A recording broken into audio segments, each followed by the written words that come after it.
Here's the other one. So this dream, let us call it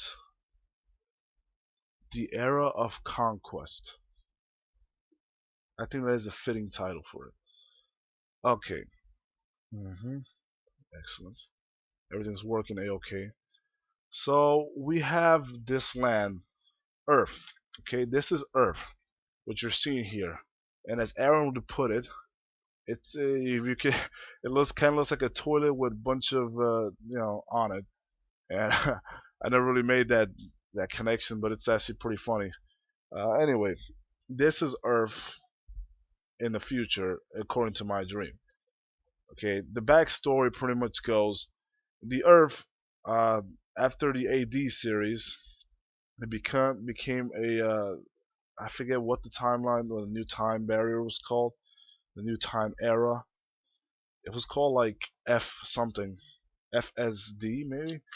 Not sure what it stood for, but you know how we have like BCE or BC, and then we have AD, and now we have uh, this. Now this is the new time, and the story goes hundreds of years after the Second World War, according to history, we humans have this. We went excavating somewhere in the Saudi Arabian area, sorry, and we've discovered, I believe, 24 of the most sacred crystals in the universe.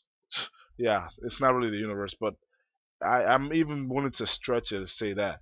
24. We don't know how many of these are. There could be a whole series of crystals somewhere in the galaxy, somewhere in another alternate timeline. Who knows? But there are 24 of them in the Earth. Or, yeah, because it was technically inside of the Earth. And these 24 crystals were large crystals, okay? Uh, the Third World War, uh, not really a world war, but like people were discussing how it would be the Third World War because uh, people wanted these crystals. After America got control over some of them, other people like Europe, like other continents such as Europe and Asia, and even the Australian people, they came over and they wanted a piece of it too. So they had many envoys of like death and like I don't know. Really, they had a lot of people that were like spies and shit, and people with espionage tactics come over to get some details, and then they had the infiltration team. So pretty much what I'm trying to say, even though I could have just simplified this, is that people all over the continents, worldwide, got a piece of this crystal. Okay, certain regions collected a certain amount. Maybe regions like Australia were like SOL and only got like one or two crystals. Things like that. You can see where this is going. So these crystals have special properties, right? Okay. To name a few, name wise, not properties. To name a few, there are crystals like there was one. You know what? I'll get to this later. Let me just really wrap this up. So these crystals, scientists worldwide were trying to experiment on them, and there was a mutual agreement to bring the crystals to a certain laboratory, and people would not try to steal these crystals. It was agreed upon. They will be contained there for research. It could have been a detrimental thing for the Earth. It could have been a new scientific discovery. The new era of living, new era of living could have meant the end of the world. Could have meant the rebirth of it. Who knows? But right, that's what it was. People came in, scientists, researchers, uh, fucking hierophants, all of them came from all over the world. The clairvoyant people, the esoteric people. Fuck it, you know what I'm saying. They came from all over to study, and they eventually did some forbidden research, and the crystals exploded. They exploded into hundred thousands, millions even of shards around the world, and not really just no, not around the universe. I want to say galaxies, the galaxy. Yeah, let's keep it simple. The Milky Way, the Milky Way, possibly extending after the Milky Way. It's possible. Oh, excuse me there. Got a bad case of I don't know what. I'm not sick. It's just I don't know what it is.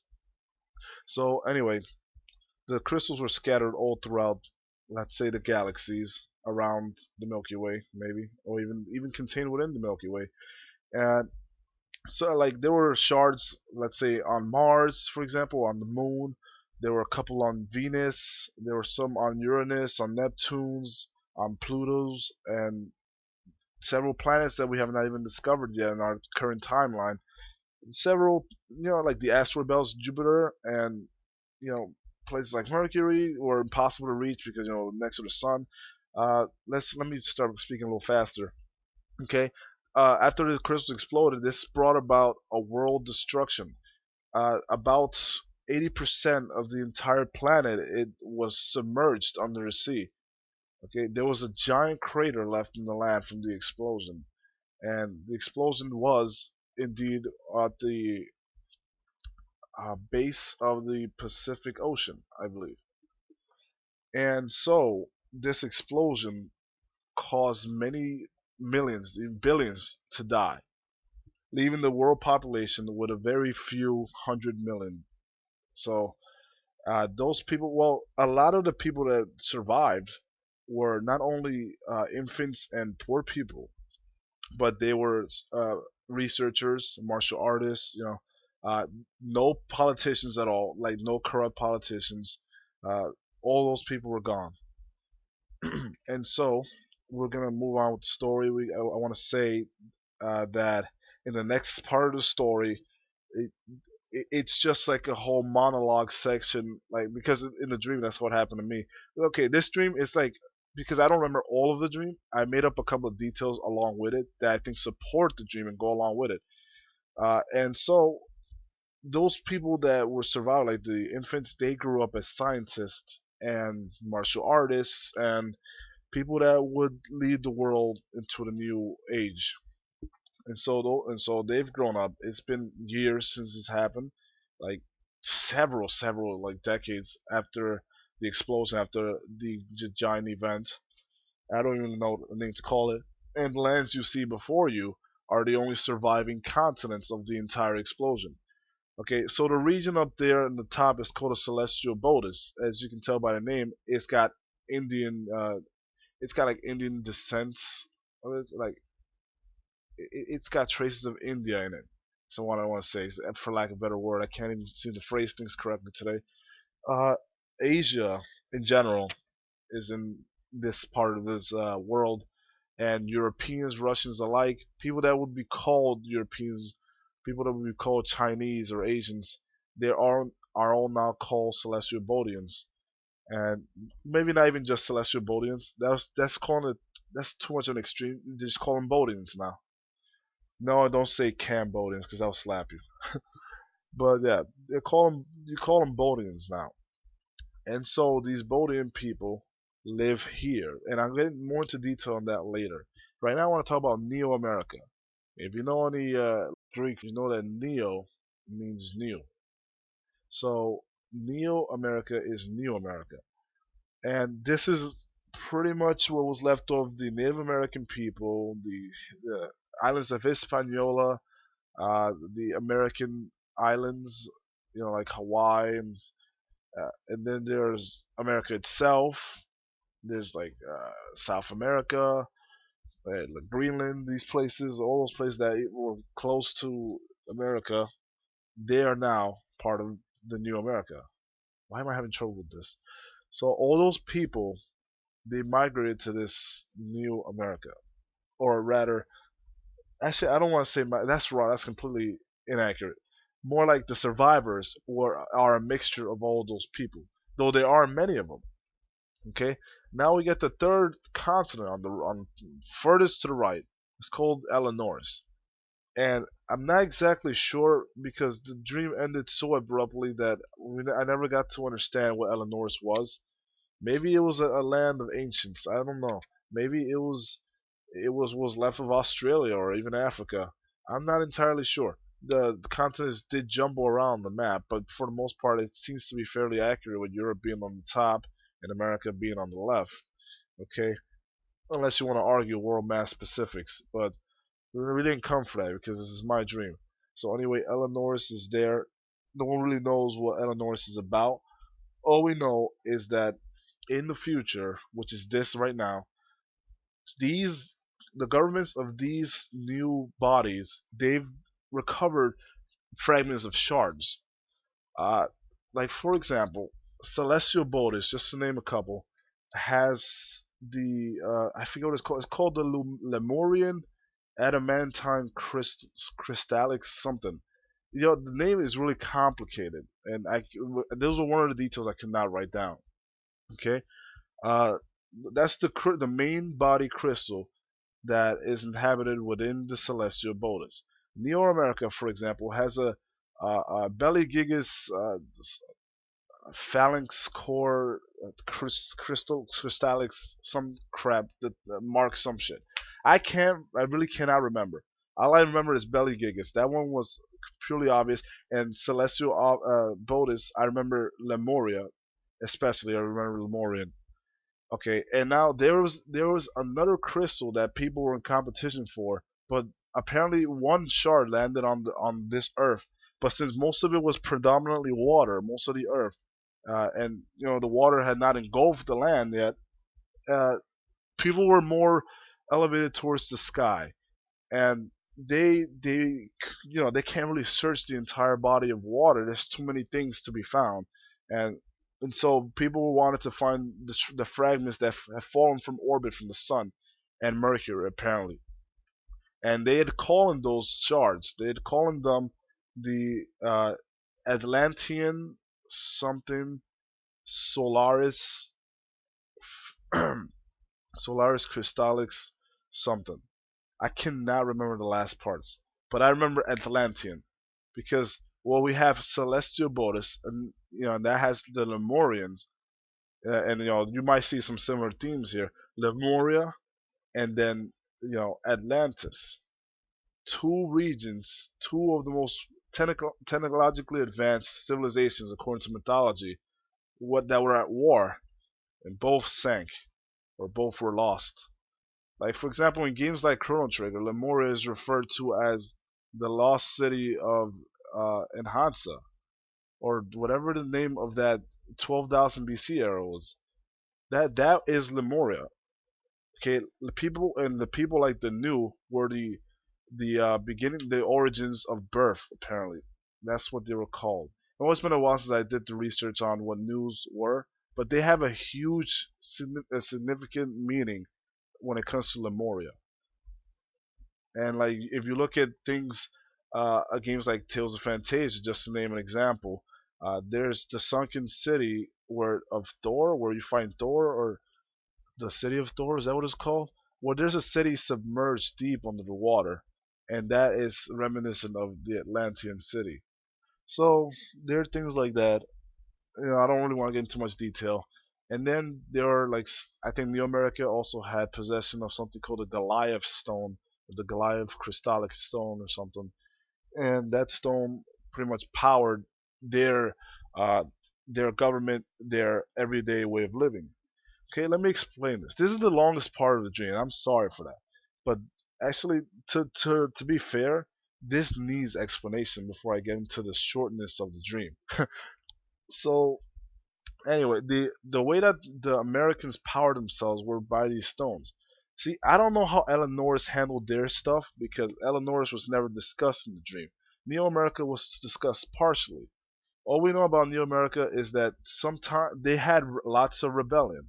Okay, their government, I think their government was solid in Neo America. However, people were not satisfied, and it caused lots of rebellion. However, Neo America handled it with control. They were actually a caring nation at this point. And the three of us, like the three, I'm saying us, the three of these nations, Celestial Bodies, Neo America, and Eleanor's, they signed an eternal truce to never wage war upon each other or to never, uh, make an act of foreign intervenence. So they vowed not to do any of that, and because they had their own shards now. The shards is, I mean, the crystals are what caused this problem in the first place, and now all they have out of all that, all those 24 powerful crystals, all they have are shards, fragments. lapis lazuli, the philosopher's stone.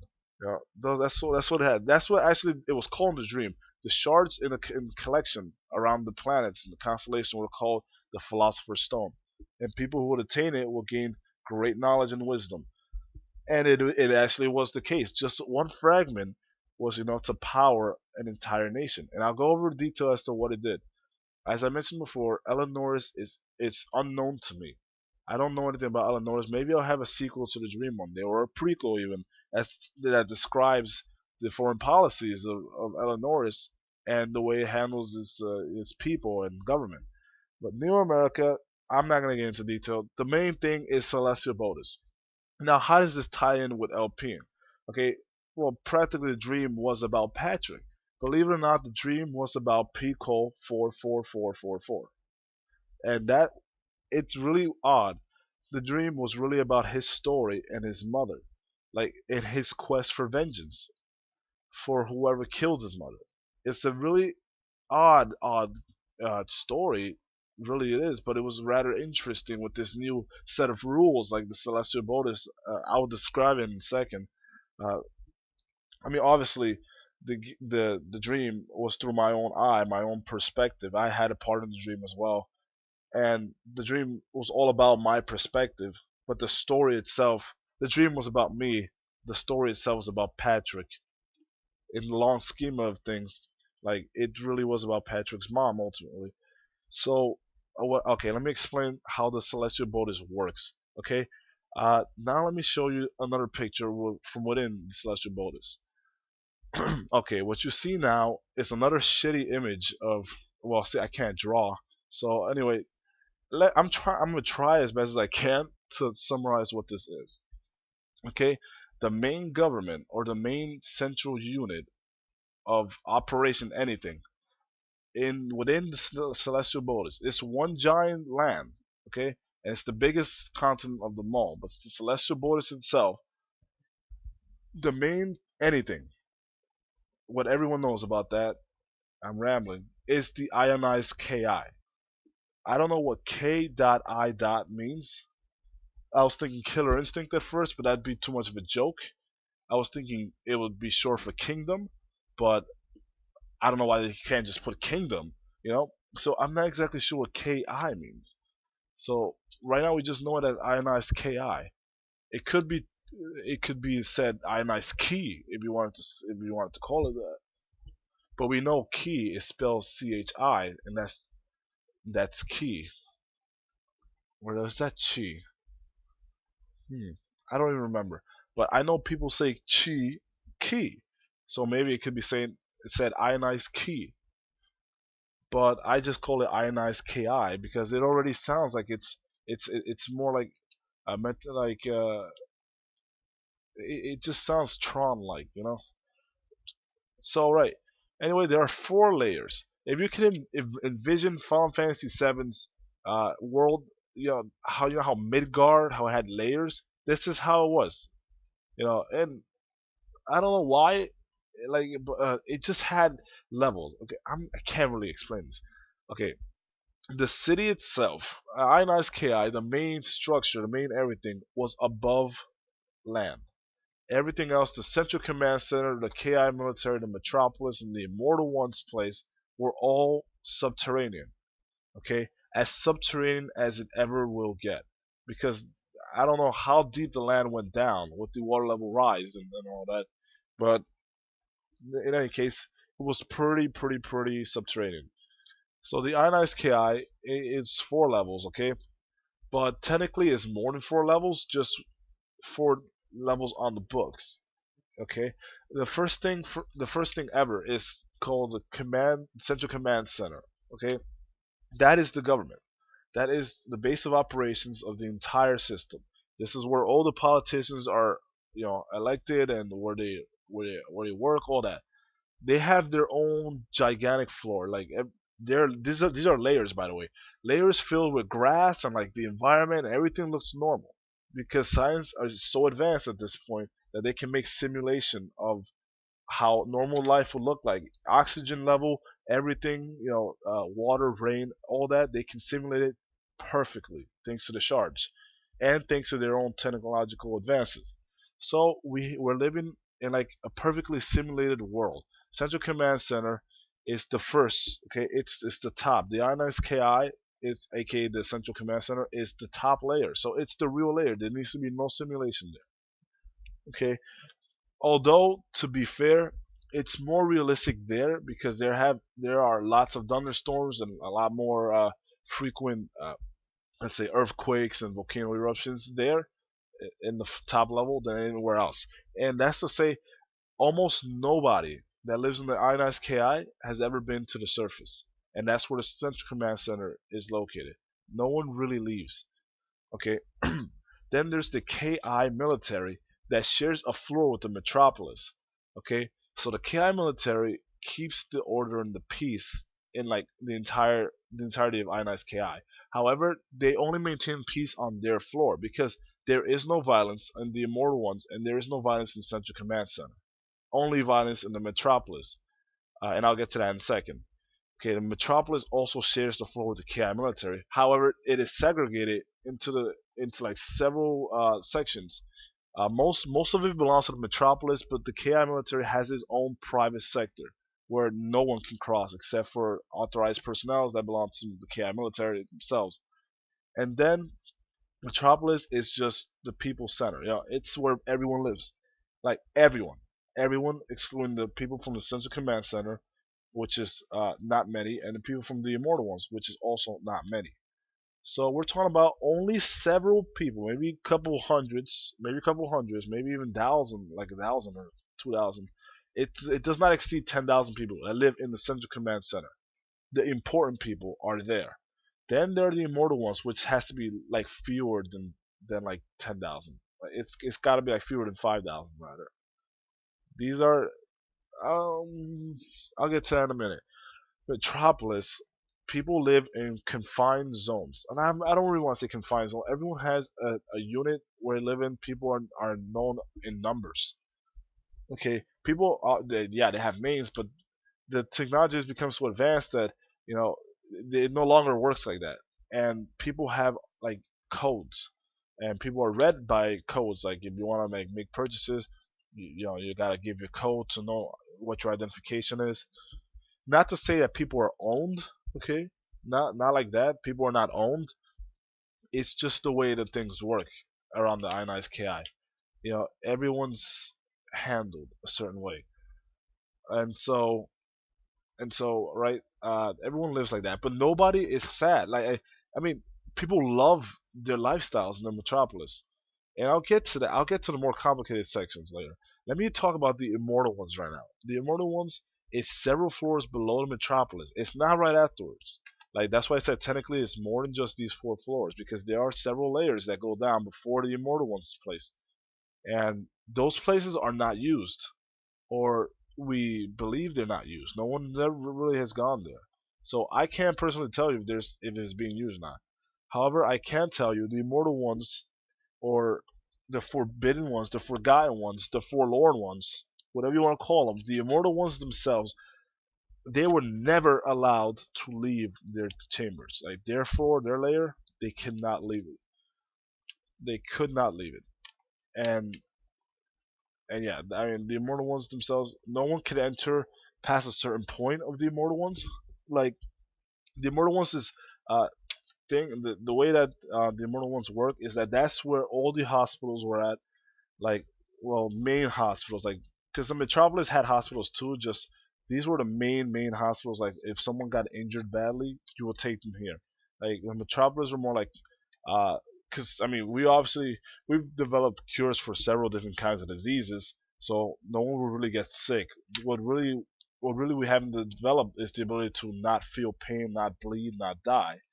So people who were on the verge of death were brought to the immortal one's place. Okay, and people who just had like let's say they broke a leg or something, and modern technology could not fix it. They would go to like the clinic or the special zones, or if they had some kind of disease that really was uncurable, they will take them there and like try to suppress it or maybe remove it or get them a new body. They had all kinds of several things. They would give you a robotic replacement if you were willing to consent with that. So yeah, the immortal ones were for people that were on the verge of death, were in critical condition, and the clinics could not handle it at the metropolis. But however, you could not go past the clinics, I mean the hospitals at the immortal ones. There's a certain layer, a part of the layer where it's cut off to only the people that strictly are native to the immortal ones. So no one who was not authorized cannot go in there. It's like the KI military, except the immortal ones were even more mysterious and even more unique. And they are a very, very, very important part of the story of the dream. Okay, now let me get back to the metropolis. The metropolis, okay, people have jobs there. Like everyone's got like a job that they do.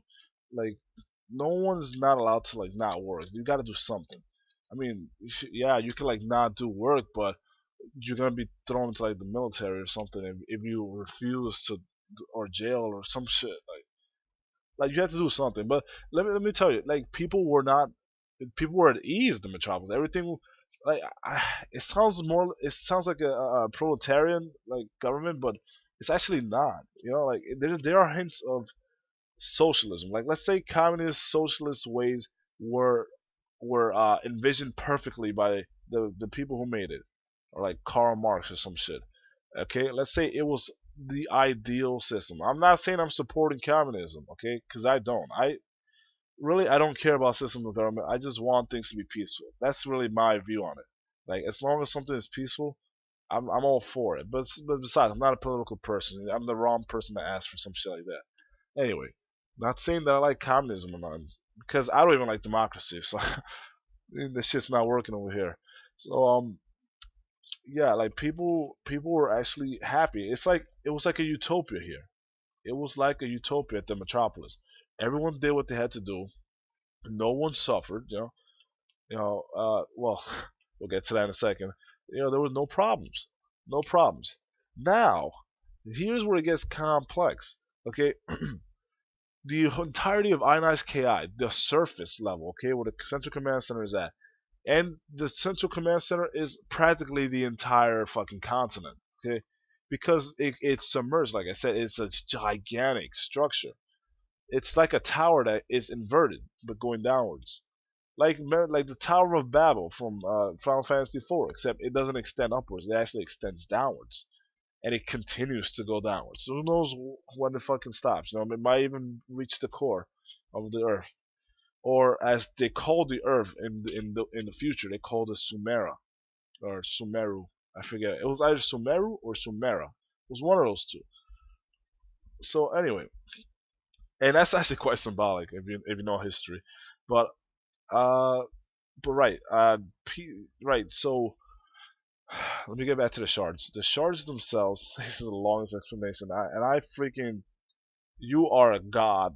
Like you're a god. Like if you were willing to fucking sit through all this, but but right. Anyway, these this fuck. I'm losing my train of thought. The shards, right? They were important because that's how the entire ionized KI world. That's the energy supply system. Like imagine if cold fusion fucking worked, alright? Like if mad scientists, it was as real as a mad scientist believing in cold fusion, like pretty much, or in a time travel machine. Okay, that's what it was. No, we no longer relied on like light and fuel and coal and fucking oil and shit like that. We didn't need any of those resources. We saved our resources, right? What we used were these crystals, and these crystals were kept high maintenance, top secret stuff, right? And besides, like we signed, the world signed a truce to not ever come in contact with this because we already suffered enough. It was already like the apocalypse, cataclysmic times from ages past that fucking idiots thought they could control the world with these crystals, and they learned their lessons. People like you, we're not having enough of this. Like it is really thanks to the younger generation that actually steered the future in the right way. So the crystals were the form of energy, And specifically well, okay, I can't tell you how Neo America handled their shit. They had their own system, and I can't even fucking tell you how Illinois handled theirs. But ionized Ki, like the celestial bodies themselves, the way they handled their energy resource was through the crystal shards. I mean, all the continents did, but this specific shard itself, its special property, the Lemurian crystal, was that I mean they excavated this from the moon when the celestial boys invented space travel all over again and found even more technologically advanced ways to fucking travel. Like they could, like at this point in time, they could go to Saturn and they'd be all right. They could actually make the journey and make it in not as much time as it would take nowadays. All these light years and shit. So technology is so very advanced right now, and so uh, the crystals power their technology and their energy, everything that the world could possibly need. I don't know how scientifically they set up this shit to work. Like, did they hook up like fucking plugs and shit to the crystal? I don't know. But all I know is that it works on lunarian energy. So when the moon shines, okay, that's when the energy is provided. However, that would act as a countermeasure against the shard because there was only one Lemurian shard. Only one Lemurian shard. The rest were scattered throughout who knows where. But however, like since the shard was limited, it had limited power. Like its usage, it wasn't the full shard. You know, I mean, it wasn't full crystal, so it couldn't provide full energy. So the shard was used sparingly. So I mean, rather it was recharged sparingly, since that was the only crystal that the celestial abode had that they knew worked because a lot of places had different shards that they didn't know how to make work. But the Lemurian crystal, like the celestial bodians, they realized that it works on moon energy, so they hooked it up somehow, some kind of fucking advanced shit, advanced chamber. And whenever the moon comes out, on certain days they will release the shard to like absorb lunarian energy. And I mean, when those days happen, okay, this is how it works. Every day, every day, life goes on, and I'm talking about above the surface. Like everything goes well. Like in Metropolis, all these people they know how it works, but they've never really seen it because they've never been to the surface. So people of the surface know exactly how it works. Every day, the shard is always sealed. There's no light going to it. The shard is just supplying energy to the town, like I mean, the whole entire nation, the whole continent, supplying its energy, and it's doing a really good job at it. And it maintains its use.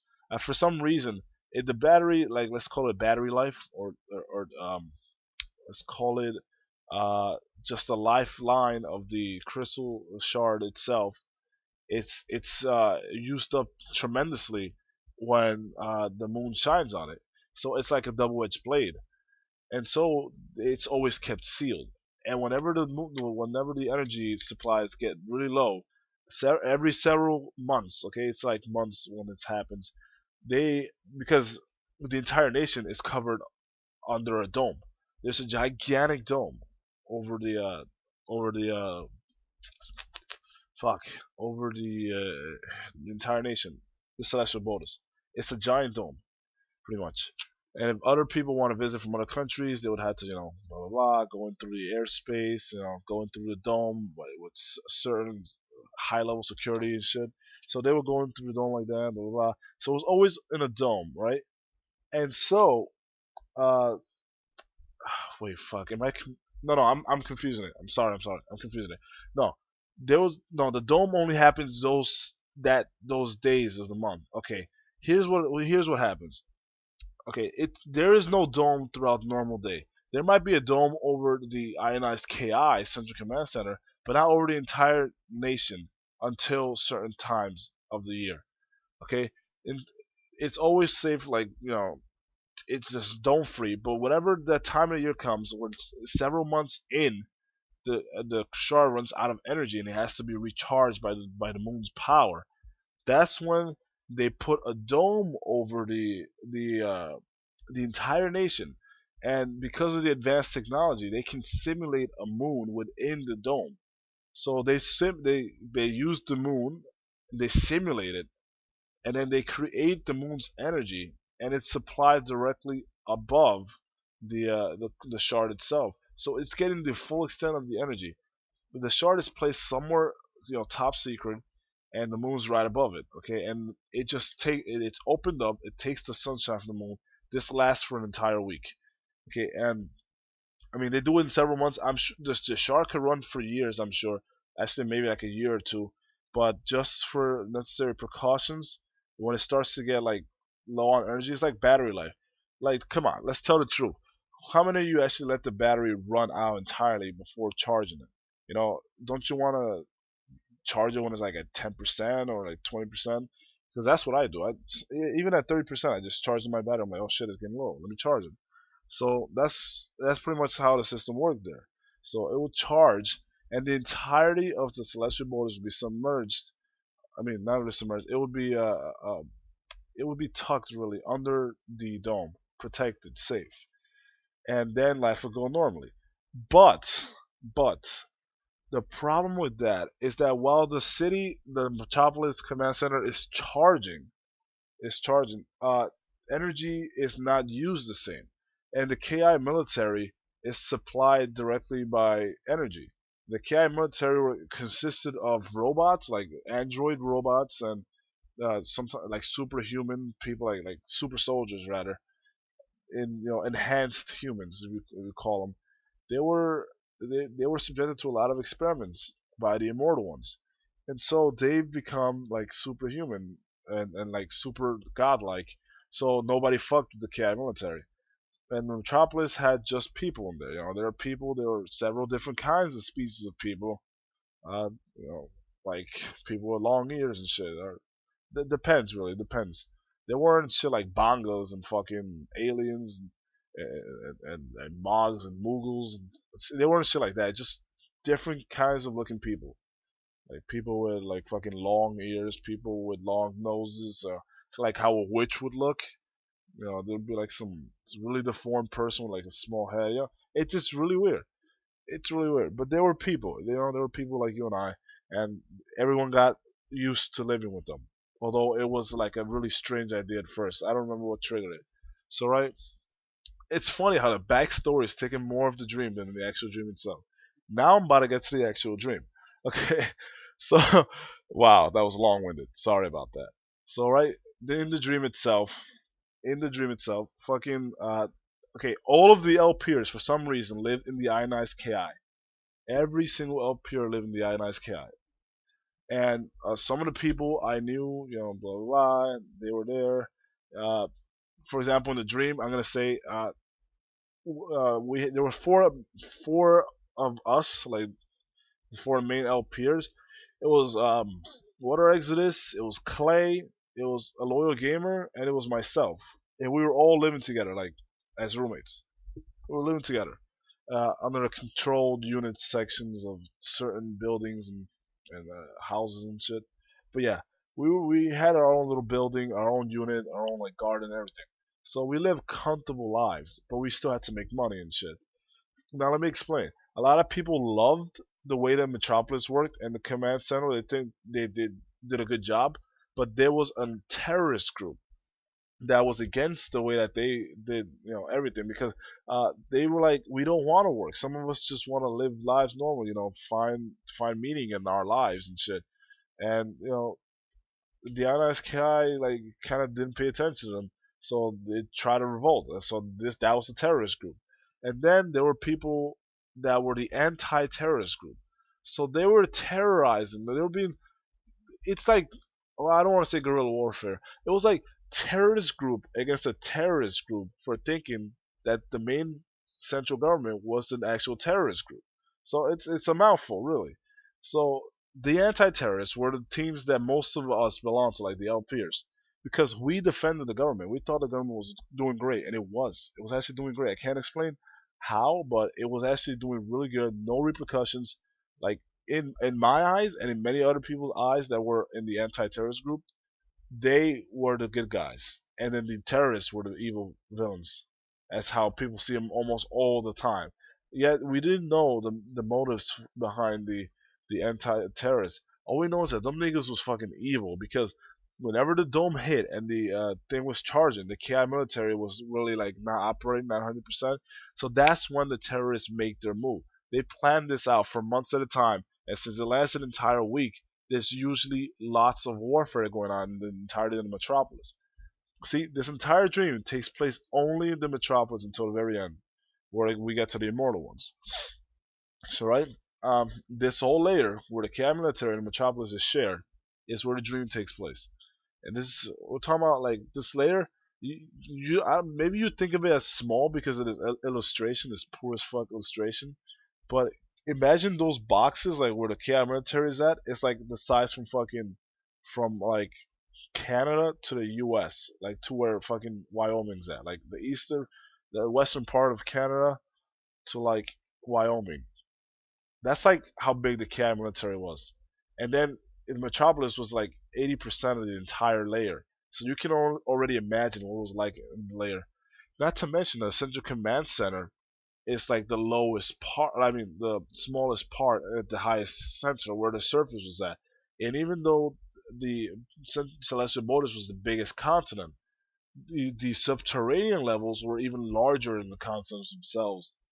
The continent itself, sorry, it was much larger, larger scale, and especially the metropolis and the KI military mixed, it was a humongous area. It had to have been like the size of bigger than America. It had to have been. I don't know how because most of the land was gone, but I'm telling you this right now. Like according to the schematics of the dream, it's all like what I saw in the dream. This was a humongous area, like probably the biggest in the world. It was right at the metropolis, and there were millions living here. Millions. I mean, there was. I mean, probably at the time, with all these decades that have gone by, we probably got like maybe a billion plus people living there.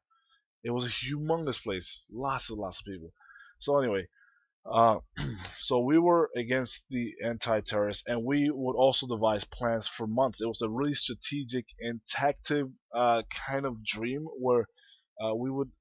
It almost kind of reminds me of Code Geass because I mean I watched that recently that probably inspired this dream, but it really there was a lot of fucking there was a lot of tactics and strategy involved in this dream. I said movie in this dream, and it was really nuts.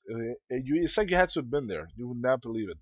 But yeah, so the anti-terrorists, which is us, like we were not known. There were leaders in the anti-terrorist groups, like for example, some L peers, just to name. In the Central Command Center, by the way, in the Central Command Center, there were politicians there. Okay, there were people that led the government. There were people that led the election teams. Well, the elections weren't really elections. It was a really complex system, but it fucking was beautiful. Like I wish our system was like that. I can't remember how it was, but it was awesome.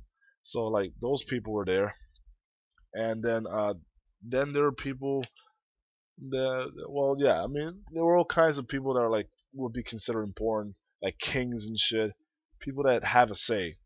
All right, priests, clairvoyant people, even.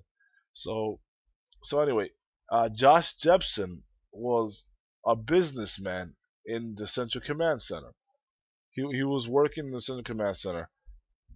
Okay, I'll tell you what. The only two people, the only two people that are LPers that were part of the Immortal Ones, as ironic as it sounds, is Tanaka Prison and Lucajin. Those were the only two less players part of the Immortal Ones.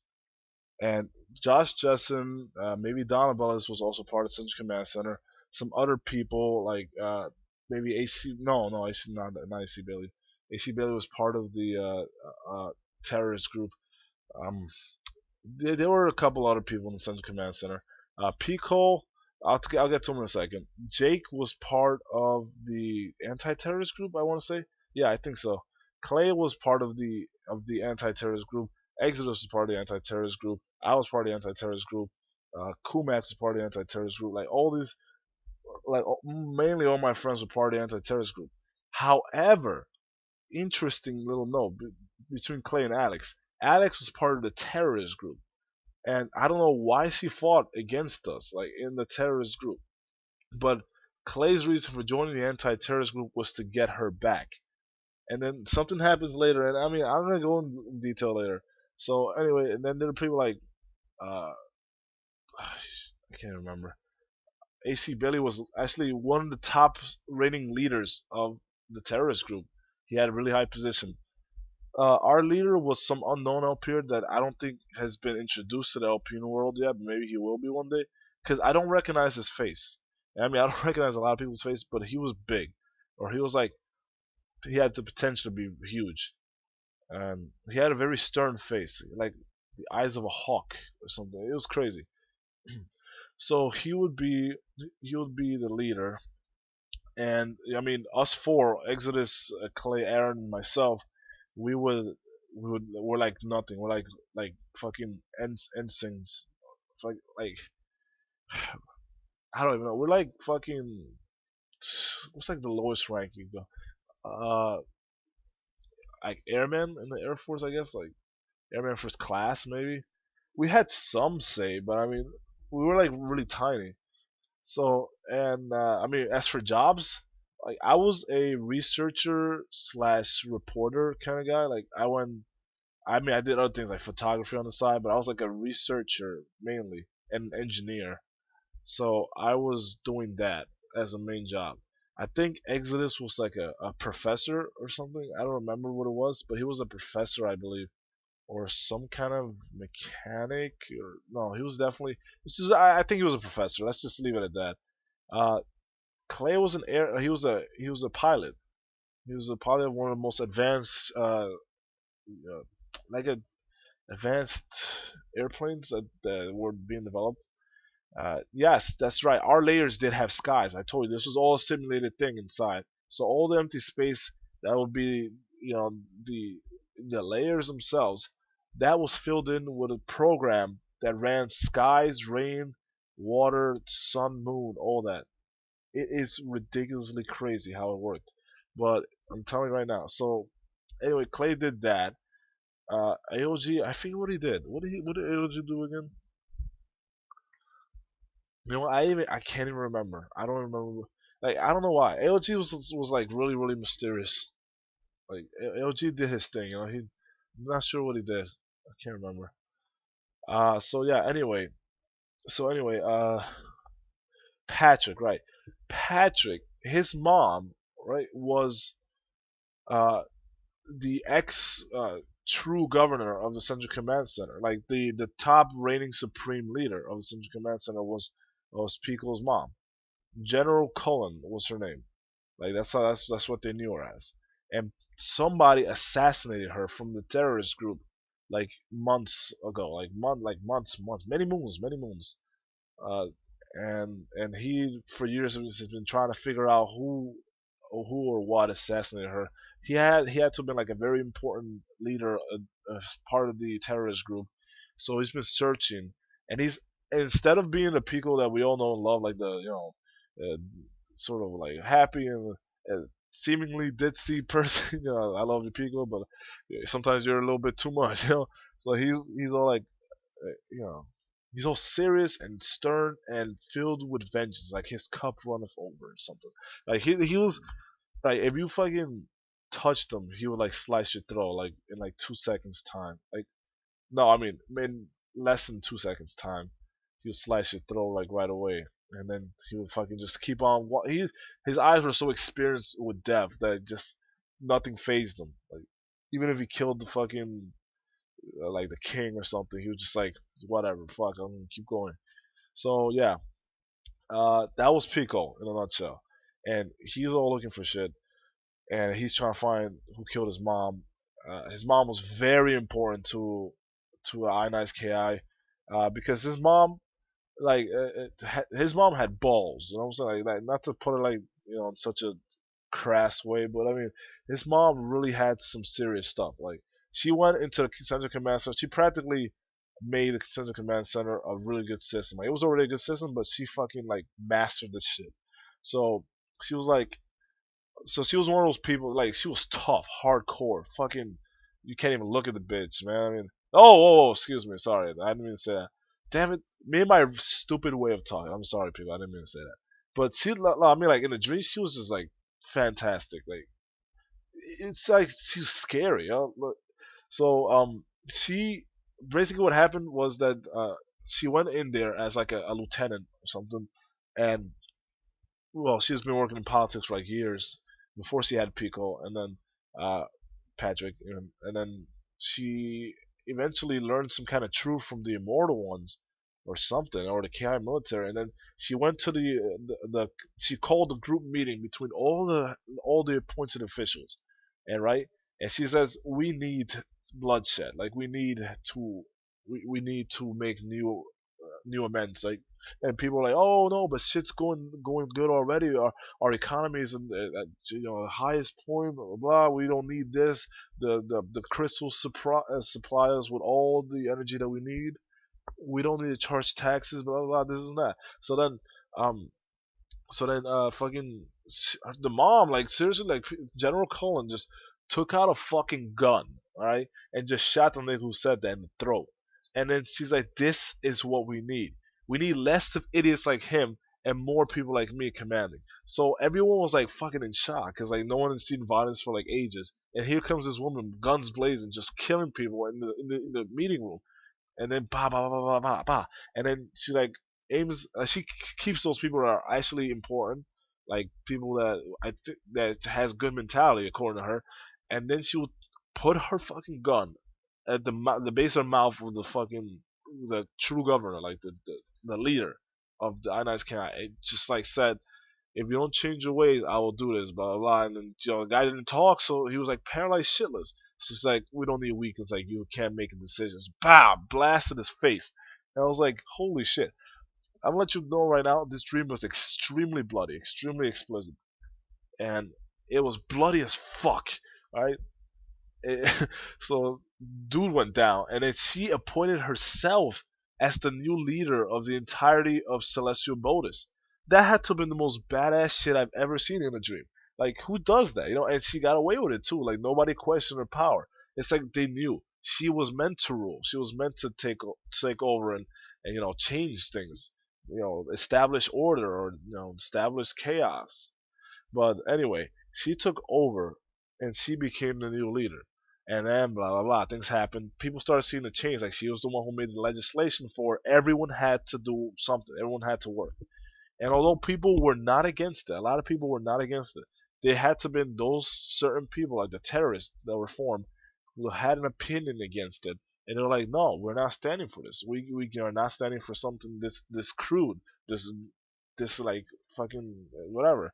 But her mentality was that, well, we need to motivate people to action. We need to motivate people to do things, because if not, our researcher team will get lazy. Everyone in the metropolis won't have a thing to do, because we're gonna need replacements for the people in the Immortal Ones in the Central Command Center. The time arises. That's why we have our schools. That's why we have this. That's what we need, people to do work. We need jobs available. Like, we need professors. We need instructors. We need researchers. We need all kinds of people. And they were like, there practically was no entertainment, like no athletes and shit like that. Like, the people that got money were like the people that were wise and taught, like the younger generations. Entertainers barely got money. You know what I'm saying? They were like, it's like teachers and athletes switch roles. So yeah, that's how it was. All right, finally I can get to the dream. So okay, This part is gonna be fairly quick. So right, basically, since the story is set through my eyes, I'm gonna fast forward it. Okay, I'm just gonna tell you things that happened. I mean, I mean, I know the backstory well, because I mean, I put two and two together. But little details, since I have poor memory and remembering shit, I have a hard time remembering many of the actual events. And I mean, I guess with all the knowledge of this back world comes with a price, like what happened on this day, who got shot, blah blah blah, or who died, or who saved who. Those things I can't remember all that well. All I know is that Josh Jetson was assassinated, right? I don't know who did it. I don't know who assassinated Josh Jetson, but we needed him. You know what I'm saying? Uh, no, no, wait. Okay, Josh Jetson was working in the Central Command Center, but he was one of the good guys. Okay, but he got shot because somebody thought he was dangerous, and they're like, "Well, he needs to be silenced." So they shot him and they killed him.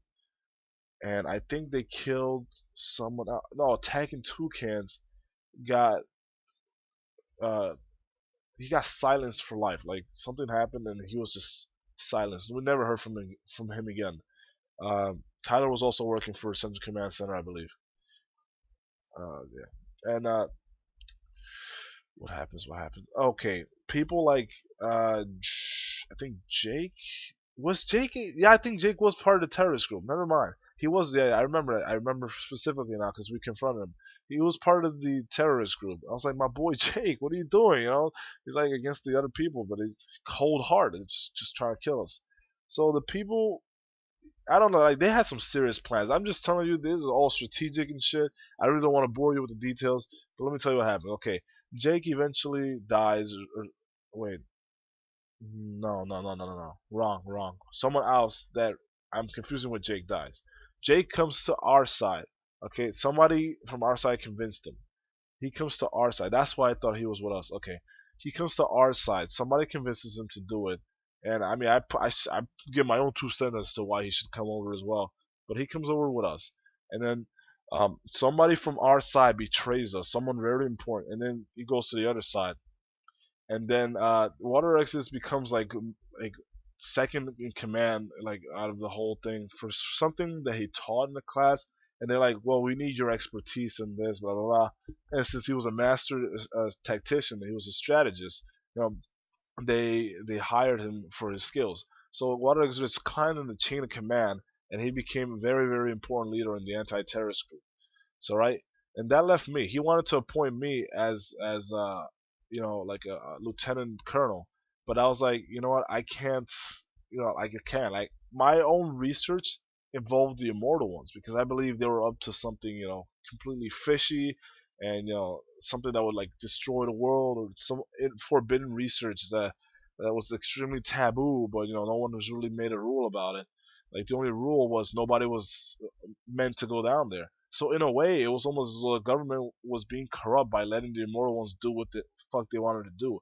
But we really couldn't prove that. So there's really no proof that the government was corrupt in that respect. The immortal ones acted as their own. They were their own republic. That's what it was. The immortal ones were a republic. They did not listen to the government. I mean, only the things that were really important that were like 100% this is the law. But other than that, they were free to do whatever the fuck they wanted to do. So my research entailed like fucking following any leads or clues I get that led to the immortal ones and their like secret meetings and their secret whatever the fuck like I would like spy on the military and like find ancient documents in libraries and shit, things like that. You know what I'm saying? Like that's what I would do. And I mean, I've taken trips to the Immortal One's chamber. You know what I'm saying? Like I've taken trips down there myself. But anyway, so okay, Clay eventually like we all start like talk about strategy and stuff. Then Clay eventually leaves our group in order to pursue Alex and try to get her to our side or to stop just in general because that was his main motivation for fighting. He wanted to get Alex back. So we don't know if he ever succeeds. Like he just vanished. We never heard from him or Alex. We don't know what happened. In the final confrontation, he just left, and the end results were never displayed. So okay, now we get to my part. Okay, in my story, I was with my mom and my family pretty much. My family pretty much consists of me, my brother, and my sister. That's it. That's my family. That's my real family. Me, my younger brother Jeff, my younger sister Anakai, and my mom. And my grandma's technically part of my family, but she wasn't part of the dream because she doesn't live with us.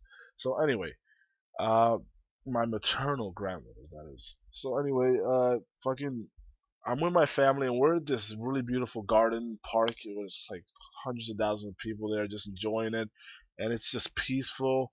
And all of a sudden, there's a fucking terrorist attack in that place, right? But before that, I met up with Pico. I was like, "Hey, Patrick, what's going on?" He's like, "Don't talk to me." I'm like, "Oh shit, this guy, like, what's wrong?" So then, I was like, "Hey, you know what?" Like, cause I mean, I wasn't stupid. I know he might have heard me. So I was like, "I understand you're doing research on whoever killed your mom. Like, perhaps I can help you out." So then he realized then that I was a trustworthy person because we talked about it, and he was like, "Well, yes. Any research, I'll leave it to you. I'll keep looking for the killer." And in return, I'll give you knowledge about the immortal ones. And he knew a lot of shit about the immortal ones. more things that I've ever done in my entire research of the immortal ones, just from one session of talking, and he had so much more to tell me. So that made me interested in Patrick at that point. I was like, this guy is he's a liability in a way, not to sound mean and shit, but he's viable for many things. So right, I was like, word, okay, cool. So then right back to the terrorist attack. There was a terrorist attack on the park place because they, according to them, I mean, their research, their intelligence report, fucking, there were three high-ranked members of the terrorist, anti-terrorist group at that park that day. I mean, they were not the entire, not the entirety of Metropolis were anti-terrorists or terrorists. Only a small majority. So we're talking about hundreds of thousands of people. You got to pick like a very very tiny, less than 1% chance that someone is a terrorist out of those people or anti-terrorist. So according to the intelligence report, there were three of them around and well, three anti-terrorists. So they pretty much held the entire place captive. They hacked into the fucking mainframe interface shit, whatever, and they locked all the cybernetic doors, preventing us access or like preventing us leave anything. We couldn't do shit. We were trapped in there in that segment area, whatever you want to call it, location. It was a huge place though, but we still couldn't leave. We could hide, but we couldn't leave. So they were looking for the fucking terrorists, and they just started blowing shit up. I was like, well, we're gonna find them one way or another, killing innocent people. And I was like, holy fuck. So right, I was gonna go and do something about it, but then Patrick, he's like, he like, he stopped me, like held me in my chest. He stopped me. He's like, he didn't say no. He just shook his head. And I understood what he was saying there. If you give up your cover, fucking, they'll know that you're one of the terrorists. Even though I wasn't high ranking, so there were technically four terrorists. I mean, anti-terrorists in there, maybe even more. Who knows? But there were three high ranking ones for sure. So anyway, before the I keep forgetting these details. Before the terrorist attack even began, I met up with my current girlfriend that in real life right now. But apparently in the dream, I didn't know her, but she was sort of tall, So it was interesting. Her name was still Lorena, and I mean, it was like love at first sight when I saw her in the dream. It was actually kind of endearing. But apparently, I didn't know her, and she was a princess. But princesses actually don't really mean much in the metropolis, because I mean, this is the kind of world or place to live where kings, queens, noblemen, everyone's treated the same. Like no one's treated with too much, more power. Like princesses obviously were given some attention, but they were allowed to live with us commoners. They were allowed to live with us. And no one really cared because it wasn't really a big deal. So yeah, so I mean, no one was really giving her any attention. So I was like, "You're a princess," blah blah blah. So we started talking. I got close to her, and she became like my love interest in the story. So I was like, I should treat you like a queen, like an actual princess. I'll give you the attention you deserve. So I was flattering her or whatever, and then eventually, like I don't know, I guess started getting some interest from me as well, and we started developing a bond, and it was a nice scene. I don't know, it was nice. So I don't know. So then the terrorist attack happened again, and then since Patrick held me back, because see, I knew what he was saying. Like I had to protect the princess and my family, and not keep my fucking profile low. So Patrick, he left, did something. I don't know where he went, but he went somewhere. He like disappeared like Batman. So I was just like fucking just holding back, and well, people were dying. I just could not look away. So fucking somebody noticed me like looking this way, and it's like what the fuck? And it's like what the hell are you looking at? Do you want to die too? And I just looked him in the eye, like not even vanishing from sight, like just gave him a hard stare, like full of fire and passion, just like rage. And I just stared at him, didn't even look away, and he like fucking yeah, it just pisses me off. So right, fucking, he's like, okay, that's it. And then he tried to take the girl I was with. He tried to take the princess. So I was like, word, and then I hit him. I was like, no. So then he obviously like he knew what was going on, so he alerted the other people. He's like, "Hey, we found someone here." He's like, "Someone suspicious." Blah blah. Blah, throw him in the cell or some shit. So then I was like, "No, princess." Blah, blah, blah, and I let it slip. He's like, "Oh, protecting the princess, are we? Okay, blah blah blah. We're gonna have real fun and all that shit." So fucking my dumb I was just like stupid or something because I just said her. I said she was a princess. I could just say no, Lorena, this and that, and I guess that would have been it. But eventually I said princess, and that made shit worse.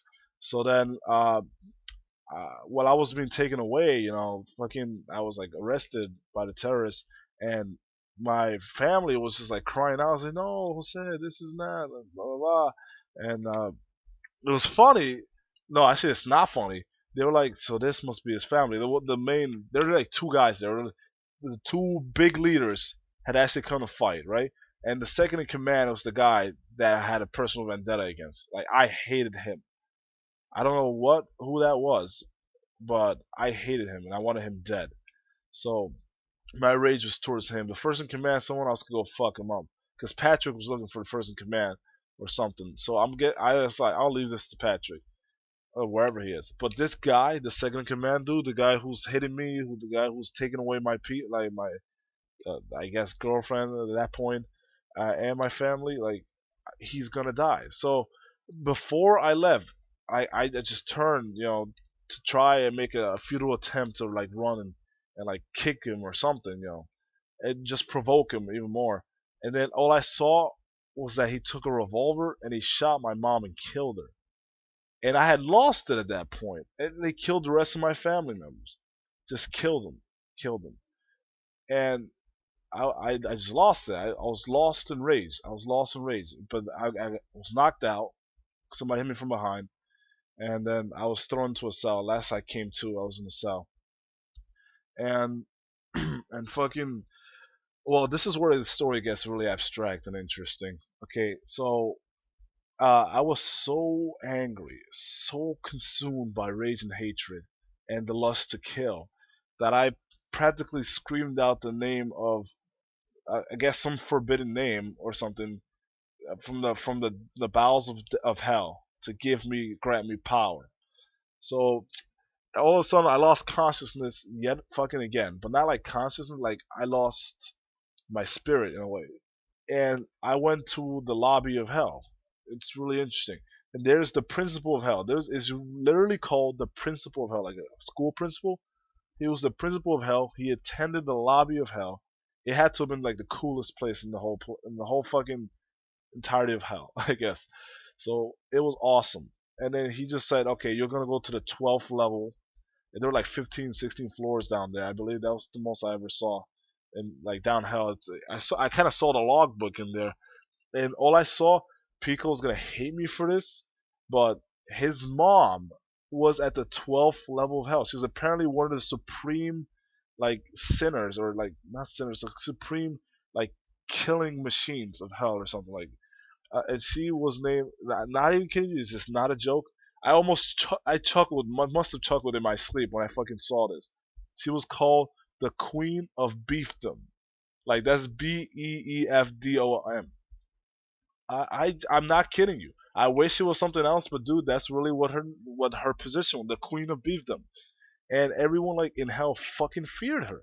So apparently I had to go down and see her for some reason. I could have just fucking seen Satan or something, but they're like, no, you're gonna see her. So I was like, all right, fine, bring her on. So I was scared out of my fucking mind when I saw her. She was no joke. I mean, the woman was scared. Not a woman anymore. She was a demon, a demoness. She was scary. I couldn't even look in the eye. I just like, fuck, man. I was just looking at the floor the whole entire time, and she talked with such authority, like it was scary, and it was nuts. It was a crazy experience. I wish I could like portray it in everyone's mind how fucking symbolic and scary that was, but I can't. So just take my word for it. It was a trip.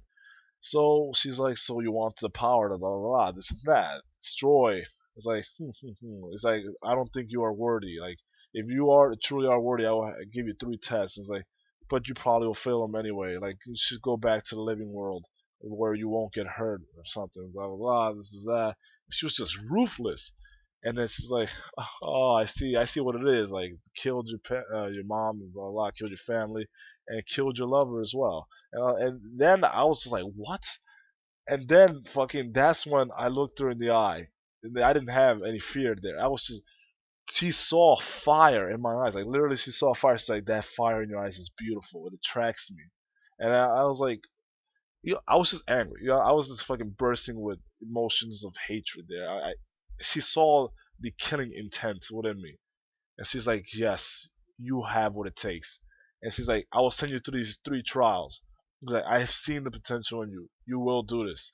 She's like, "You will become my successor and shit." And I was like, "All right, so bring on these trials." She was like speaking to me telepathically, right, when I'm in the trials. So I have three trials. Pretty much the three trials of this hell is that when you're like, it has to deal with your subconscious. Your three greatest fears when you were a child, you have to live them, and you have to be a child. So I was literally, it was in the past where I was like a little kid.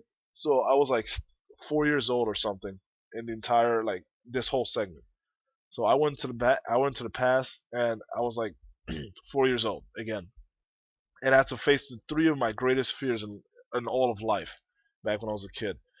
And so the first trial was going through an attic, the creepiest attic in hell, like in all of hell, and find like a document in some kind of container or dresser or some shit. But I had to find a key to open that. So I had to run through the attic twice, and it was like filled with ghosts and all of the most demonic spirits that you could ever fucking read about or hear, like the horses without heads and shit that died in the water, and like fucking the scariest fucking shit. Demons. Oh yeah, by the way, she said Satan himself is in the attic looking for something as well. But you must not look him in the eye, or you will automatically die. Your soul will no longer be like available, like at all. You won't even exist in hell. You're just gonna exist in the layer uh, below hell, where where people without souls linger or something, a limbo, I guess. So I was like, oh fuck. So, and let me tell you something. This same motherfucker is a creep. Okay, because in the dream I knew he was saying that. I laid eyes upon him, and I was like, that's motherfucking Lucifer, all right. So yeah, I was going through the attic as a 4-year-old kid, and that nigga Satan, let me tell you, okay, he is a tricky son of a bitch, because he would like walk around and pretend to like be deep in thought and looking at something, and he would immediately turn his head to you, and his eyes would be glowing and shit, and then fucking, like, I almost got caught. Like, he would do this so much. Like, according to rules of the dead, apparently the dead had rules. Like, they're like, if you are living and your soul is still alive, we are unable to touch you. So like the ghosts and ghouls and witches and shit, they can't touch you. They couldn't touch me at all. But that didn't stop them from putting in traps to make me die. So I had to like be on my wits all the time. Satan himself wanted me dead. He's like, I want you dead. Like, I want you. And I was like, fuck. So he would like look directly at me, and I was just like looking around, and he would like try to come under me. Like, he would squirm under, and I would close, I would clasp my hands in my eyes, and he would slide under my finger, between my fingers, and his eyes would be right there, and I would look away, and then he would try to follow me, and then I would close my eyes, and he would still be around there. I'm like, how the fuck can you be inside of my eyes? It made no sense. So nigga wanted me dead. For some reason, I kept avoiding his eyes. Like, maybe there's a certain time limit you have to look at it or something. But I definitely have made contact with his eye for like a split tiny second. And maybe because I didn't see any pupil, nothing. I don't know what was in his eyes to make it so deadly. But maybe I didn't have the time to find out, so I kept looking away. You know, and that was one of the scariest fucking shit. And I mean, when I was a kid, I was afraid of that. I was afraid of going to an attic, like a really large, scary attic. Oh my fucking god, my phone! What the fuck? I don't recognize this number. It's from New Jersey. I don't recognize. I don't know who the fuck this is. I'm not picking that shit up. I could be Satan right now. I'm punching that nigga in his fucking face. Oh my god. Fuck. I'm sorry. So you scared the fuck out of me. This happened again with Aaron when we were talking, and the phone call. That was so fucking scary. So right, we're so right. Eventually, I find the key, and I run back, and somehow I keep avoiding staying in the fucking Minotaurs and Centaurs, and all these ugly ass shit, and fucking Baphomet and all these niggas, and I would and Moloch, Mordok, whatever his name is, that fucking owl pagan god or something. They were all there. They were all there. And I was always fucking afraid of that as a kid. Just like walking through shit with dead fucking shit walking around in an attic. And I had to look for something and I could never find it. And that's how it fucking felt to me. I found the key, but I could not find the fucking dresser thing. So eventually I find it, blah, blah, blah. I get the document, I come back. But it's no rest. There's no rest. You don't go back to the place where uh, the Queen of Beefdom was at. Where Pico's mom was. General Cullen. Let's just call her General Cullen from now on. We weren't back there. There was no time of rest. There's no brief respite. We just went to the next trial right away. And the second trial was that I had to be in a room that was completely locked, sealed shut, no exits, and I had to find a way to escape with fucking a room full of mirrors and a television that just displayed the scariest shit. So, and I was always afraid as a kid because when I was a kid, let me tell you a story. When I was a kid, I had a game for the NES. Maybe some of you know about it. It was called Double Dribble. It's a basketball game. Not kidding you, I was fucking terrified of that game because you know that stupid shit with the NES when you don't turn it on right or something, or there's something that goes wrong with it and it turns on and off all the time, and like the lights kept flickering and shit. When I was a kid, I was like 4 years old. Oh my god, what the fucking coincidence! I was like 4 years old when this happened. I was locked inside my own house. My mom was attending to the garden back, and the fucking TV was in the living room and I would play it, and the door was locked, and I could not reach the lock because it was too tiny, and the lock was like for an adult. So I couldn't really unlock the door to leave and go seek for help. So what happened was that when I was a kid, I didn't know about the NES doing that stupid on-off shit. So when I had gotten the game Double Dribble, and I mean I played it before, but when I when I did that whole thing where I pressed it wrong and it will turn off, and in the beginning of the game, like literally the first second, it's like double dribble. No, really, there's a weird ass demonic sounding voice that just goes double dribble on the NES, and then it just goes "Do-do-do-do-do," like the basketball thing, and and fucking it would just do that over and over and over and over again. It was just like double dribble, double, and I don't know why that scared the fuck out of me as a kid. Like when I looked at it now, I saw it a couple years back, and I was just like, what was that shit that scared me so much as a kid? And I remembered it because it was so traumatic. And I was like, that game, double dribble. Let me look it up. And I was just watching it, right? I was watching on YouTube. It's just like double dribble. I was like, I don't remember what I was so scared of. And I was like, it was the beginning, and I was like, shit, how the fuck was I scared of that? Stupid ass kid I was. So, and I was so paralyzed, I couldn't move my legs. I wanted to go and turn it off. I think I tried doing that. I tried turning it off, but I think I turned it off while it was off, so it was on, and it did that same shit again. So I thought the fucking shit was cursed. And then, I was so nervous that my television had those buttons, right? Not dials, they had buttons. So I would like hit the power button continuously, and when the TV turned off, and I was like, oh, finally, it turned back on because I hit it more than one time, and then that scared the fuck out of me. I was like, this shit is possessed, and I was like, this fucking shit is demonic right now. It's satanic, and so fucking that shit happened. I was like, the TV turned on by itself. This is fucking out of this world. I'm getting the fuck out of here. I could have, in hindsight, just unplugged the fucking shit from the wall. But I thought if I couldn't turn off the TV or the game, what the fuck's the point? That shit, I'm dead. If I get near it, I get sucked into like hell. So I tried frantically trying to open the door. In my own mind, I saw the fucking game creeping closer to me. Like this is, I never understood it until that point. Like when I really thought back into it, because back, how in scary movies you see how people like fall down, they're in fear, and it's always the most cliche shit. They fall down, they don't know what the fuck they're doing, and it seems like everything. The faster they go, like the closer the opponent gets to them, even though they're walking. That's how I felt. I really, and I can recall this feeling at this very second. That's exactly how I felt. I struggled to open the barred gates, but I couldn't reach the lock. And I was just screaming at the top of my lungs to anyone who was around. My mom was in the back with fucking loud ass Spanish music playing, so she wasn't gonna hear me. I was like banging the fucking thing with all my might, knuckles bleeding and shit. And fucking like I kept looking back at the double dribble thing, like oh my god, it's getting closer. And I was freaking out. I was about to have a panic attack.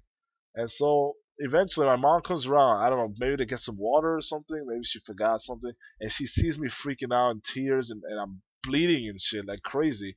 And fucking, well, she opens the door and she's like, "What happened, my son?" She's like, "The game, it's possessed, blah, blah, blah." And she just, I'm never gonna forget this, simply turned it off.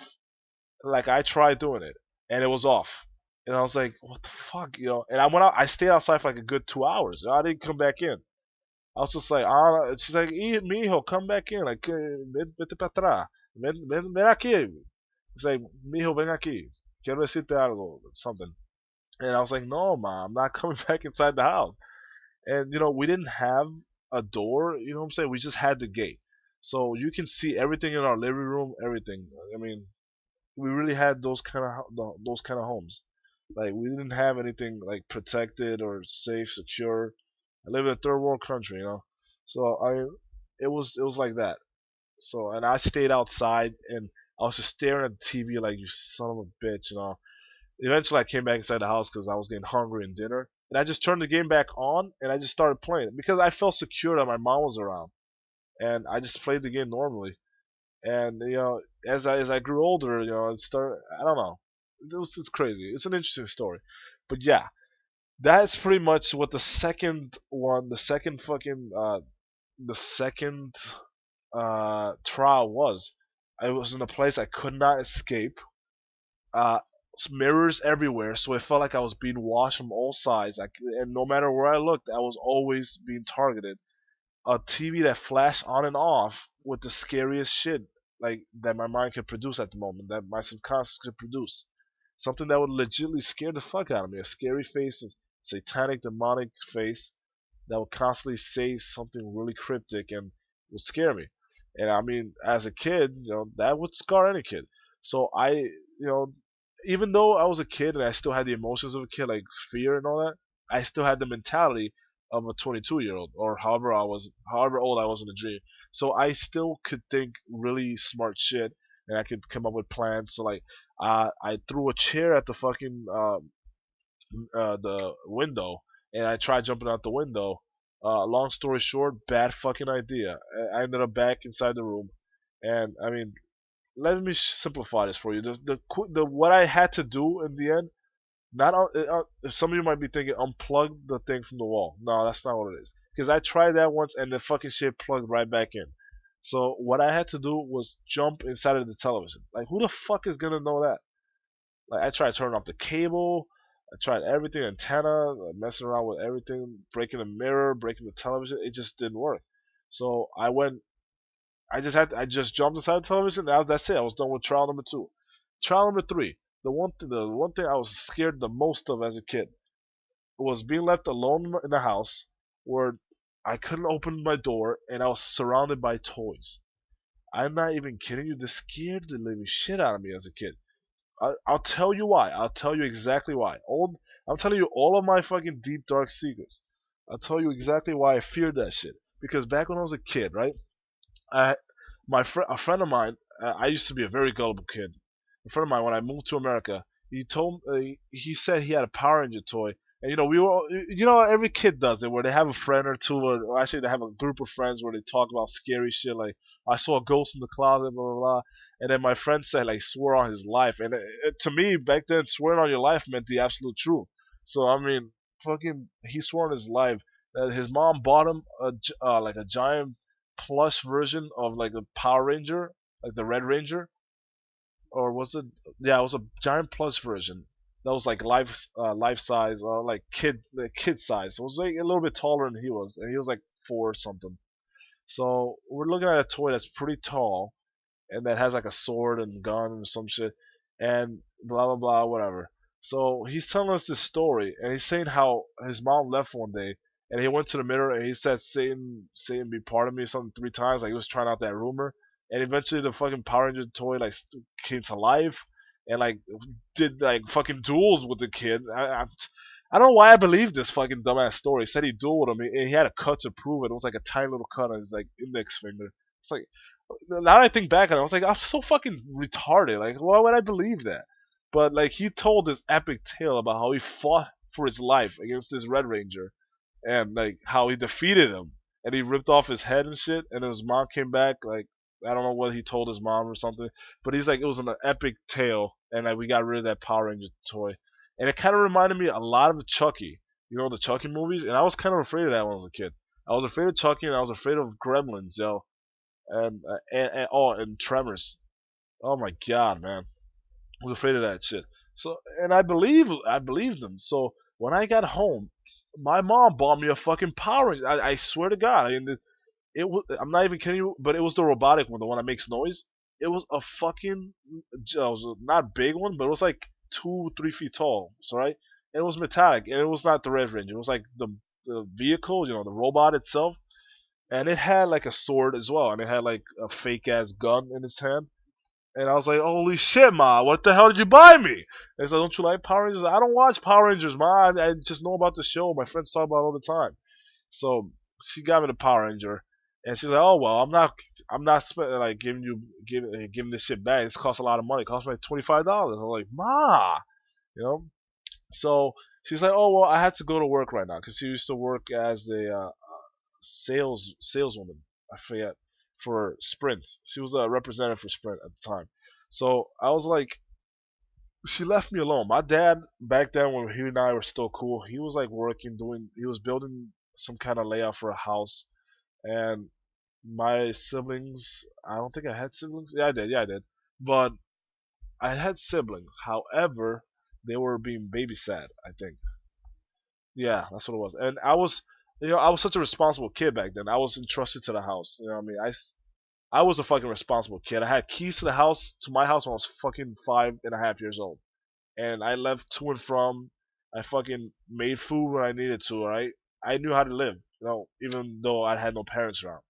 So, yeah, anyway, so fucking, I was there and I got so I was like staring the fucking Power Ranger down the whole entire time, making sure it didn't do anything.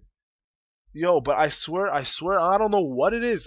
This is what makes me believe in supernatural beings, like because a fucking plate falls down from out of nowhere and shatters and splash in the kitchen. I'm not even joking. But to be fair, when I left the room, I think I kicked the Power Ranger toy without knowing, because this next part will be impossible. It is impossible. It is impossible if I did not do that. And I honestly think I did because my foot was hurting that day. I remember that. I remember my foot was hurting when my mom came back home at like 11 p.m. or was it midnight? It was one of those two times. I remember that day specifically because my mom fainted in the bathroom, and I don't know how I got her to wake up again. I think I got some rubbing alcohol put under her nose, and I called the hospital. I remember that day very well. And fucking a plate falls down. I go to check it out. And in hindsight, it had to have been like a fucking rat that knocked it over. You know what I'm saying? Like it had to have been a rat that knocked it over. Because I thought it was like fucking magic. That the shit fell on its own. Like what the fuck? Nothing moves like that on its own. Like gravity is just stationary, right? Like the force of gravity works. I was still learning gravity back then, but I was like, that's not how gravity works. Like fucking, this should not happen. If I leave this pen here, it's not gonna fall off the table. So, like technically speaking, if my mom left this plate there, it's not gonna fall off on its own. So when I think about it now, it must have been a rat. And now that's just big coincidence that all this happened to formulate and work in a sequence of events. So right, I clean up the mess and I'm scared shitless because I'm like I thought the Power Ranger was doing it. So right, I hear a noise coming. Like I did not notice the noise until like very late when I started walking towards the room. So fucking I hear a noise, okay? And then I walk into the room and the Power Ranger's not there. And I left it next to the door. Okay? The Power Ranger is not there. I'm like, where the fuck is it? And I'm freaking out at this point. I'm like fucking going nuts, okay? I'm going crazy. And I'm thinking it's a dream that this Power Ranger's not around. I'm looking for it and fucking I go to the bathroom and I'm washing my eyes and that shit, and then I come back outside in my mom's room, And I fucking no, actually that one was my mom's room, but it was my room at the point at that time. So right, and I'm in my room now, because I have a big room, and fucking, and I'm just seeing this shit like circling the room, like it's just moving around on its own. And I'm like, holy fucking shit, dude, holy fucking shit. I'm freaking out, like, oh my god, what the fuck? And I'm like, and I was like, I should never have talked about this shit with my friend, because I'm going nuts, and I'm fighting this thing for my life. I really think this is a life or death battle. It's not hitting me or nothing, but it has the effect, like the same effect, like it's cutting me or something. So I'm kicking the shit out of it. It's not shutting up. It's like those car noises. It was one of those toys, and it moves around and like with wheels on the bottom. And I was like, "What the fuck, nigga, die!" And I'm trying to kill it. It does not shut the fuck up. So I pick it up and I slam it against the wall, and like fucking it shatters. Okay, it shatters. So my mom comes home. Uh, fucking she asked, "Hey, how did you enjoy your toy?" I was like, "I broke it." And she's like, "Well, I'm not buying you any more things ever again." And I didn't tell her about the story. I never told her about the story. But I did kind of hint. I asked her, "What happens if something like moves on its own?" And she's like, "No, don't be silly, dear." Blah blah blah. So she goes to the bathroom or whatever, and then all I hear is a loud thump, like a fucking thump. And my bathroom floor, let me tell you, it was made out of these heavy, like hard tiles, and I just heard thump. And all I know is that my mom's head like smacked the shit out of the floor, and she like laid unconscious on the floor. I was like, oh my god, what happened? And my fucking poor mom, like, this is why I don't feel sympathy for my father, because my father did not care about us, or maybe he did in his own way, but my mom worked her fucking ass off for me to keep me fucking alive and shit with food. She worked her ass off. I think at one point she had like 3 jobs. She worked her motherfucking ass off because my father was never around. And with kids, like, it's just it just it just fills me with sorrow. And like I didn't understand it when I was a kid, and I appreciate these moments now when I'm older. I understand she was overworked, she was stressed out, she was clocking in too many hours. She didn't have any time for herself. She was just like so selfless. And I mean, I did all I could. I did all that I could. I fucking um I even called a cab to. I did too many things at one time. Like I got the alcohol, tried to wake her up, but like her pupils not even there. Like I didn't see her pupils at all. And so I was like fucking freaking out. I called the police, and I was like, "Mom, this is that." I called a cab. I tried to get her. I tried carrying her to the cab. It was just, man, like these memories, you gotta treasure them. So like, yeah, that's pretty much the reason I was scared of fucking you know that's pretty much the third trial. It was a room full of toys. Okay, and this is how it worked. Because of the fact that I went to the kitchen to see what play broke, my back was technically turned to the toy, to the Power Ranger toy. I didn't know what was going on. So that was the trick of the trial. Whenever I turned my back, the toys would move toward me and try to kill me. Okay, so what I had to do was align the toys up in a formation and make it an army. So the objective was to go out of this room, which even though I was like 4 years old in that particular trial, I was strong. I was tiny. So I was about the size of a teddy bear. Like really, I was the size of a teddy bear, maybe even a little bit bigger, but it was crazy. So I had to formulate an army and set them up in like a squadron, like have them lined up and attention and shit, and find a way to open the fucking door that I could not reach. It was like so high up in the air, like since I was shrunken. I had to open the door, march them over to the opposite, like the adjacent side, open that door, and march them in there, every single one of them, and then that's it. That was the trial. It was the weirdest shit. It was so fucking abstract. So I don't remember how, like the details escape me really, how I opened the fucking door. But eventually I managed to line every one up, like toys, like cars, and there were cars, there were airplanes, there were like little teddy bears. Teddy bears were the hardest ones to line up because they don't have any limbs and shit. So whenever you turn, like I was a smart kid, in the trial. So whenever you turn around, and they follow you. They stand up and they stand on their hind legs. and eventually like they have strength and shit, so they can stand up. Even if you turn back and look at them, they freeze in place, but they're still standing. They don't fall down. So unless you touch them, because I tried, I touched them once, and then they become flimsy again. So that's one of the tactics I use. I constantly abuse wall hugging until I can fucking just get all the I can get all the fucking toys to line up with each other, and then I wall hug some more, turn around, let the teddy bear stand up, and I side strutted, got in front of the door.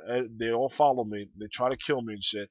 Open the like with the door open and shit. Went to the other side, just stared at them while trying to open the door backwards. And then that wasn't working, so I had to find a way to open the fucking door while they were chasing me before the time ran out, before they would reach me in the adjacent side of the hallway, and then they would kill me. But I don't know how I managed to open that door without them actually killing me. And then I went inside, but some force grabbed me, and it was General Cullen herself or itself grabbed me while still keeping my back turned. That way the toys would follow. Well, it turns out that that door actually is an abyss. It leads to a bottomless pit, if that really is a location. So the bottomless pit just goes on for it's an abyss. I mean, come on, do I need to explain it? So yeah, and yeah, that was pretty much the point of that. I don't know why. I don't know what the point of it was, but that was the point of it. If that makes any sense. So that was the third trial. I had completed the trials. I had finished everything. Bam, I was done. So now I had like the chick, not chick, the General Cullen gave me two powers. She gave me the power of foresight and the power of insight. Insight was my left eye, foresight was my right eye. So yeah, I used this power. Oh right. I forgot to mention. And when in the third trial, I found a gun. I found like a legit gun that I put in my pocket. It was somehow the same size I was. It could fit in my pocket. And then when I got into the real world, when she was like, "You don't belong in this place. Go do me proud or something," I had the gun in my pocket, so I knew this is what I would use to kill. So I like completely destroyed the cage or the prison that they kept me in. Like my power was so uncontained, and it was like the beast was unleashed. So I fucking went outside, ripped whatever cuffs I had on, like my wrists were probably in like really bad shape. I really don't want to remember what kind of shape, uh, fucking how my wrists were. Probably bleeding, probably with bones sticking out. I don't know, but it was bad. So I was like, I'm gonna get my revenge, no matter what it takes. So I went outside. I took the gun out, just fucking destroyed whoever got in my way. Bam, bam, bam, bam, bam, dead. Right. I had I had some bullets on it. Oh right. Okay, I had very few bullets. I think it was a Colt that I was using a Colt, a .44, I believe. So right, eventually I find the fucking second in command, and I see my dead girlfriend there. I was like, and I fucking lost it. At first, I went to charge at him, but I was like, no. Think about it. So it was almost like Xenoblade, where I could see what was gonna happen in the future. So I was like, okay, he's gonna shoot me, and I'm gonna die. So immediately I turned back and I took cover, and I was just against like these fucking 15 goons and shit, plus the second in command. The first command went somewhere, but the second in command of the terrorist group, like I was just me versus him. I somehow killed the other people. Didn't run out of bullets. They ran out of bullets before I did, which is odd. And I conserved my bullets, so I made sure all my shots were fucking on point. So I had like two bullets left, and I wasted it on the guy or something, but I didn't hit him. So eventually he hijacks a car, right? Or like no, sorry, that's me. No, he takes his car and whatever goons he has left, and then he leaves. Like he tries to make a getaway, because obviously he's not killing me, and I have the advantage here on positioning. So he tries to escape. So then I hijack a car. It was a limousine actually. I hijack a limousine, and I get on it, and I just fucking drive right. And to my surprise, I'm chasing the dude, right? And we're going down a spiraling hill, by the way. We like the place is still on lockdown, the whole area. I think it was area no, Z6 or Z7. That was the name of the area. It was like Z6 or Z7. That was the name of the place we were confined in. So anyway, there's this rock formation that went spiraling downwards, right? So we were trying to drive on that shit, and we're like drifting and shit. So eventually, right, I realized that peak holes in the back seat. of the limousine. And I was like, Patrick, what are you doing here? He's like, oh well, I'm here to get my revenge on the first in command. Blah blah. Blah. I've got all these weapons here, and I'm looking in the backseat of the limousine, and there's tons of weapons. Like I had to stop the car for a second just to strap fucking up.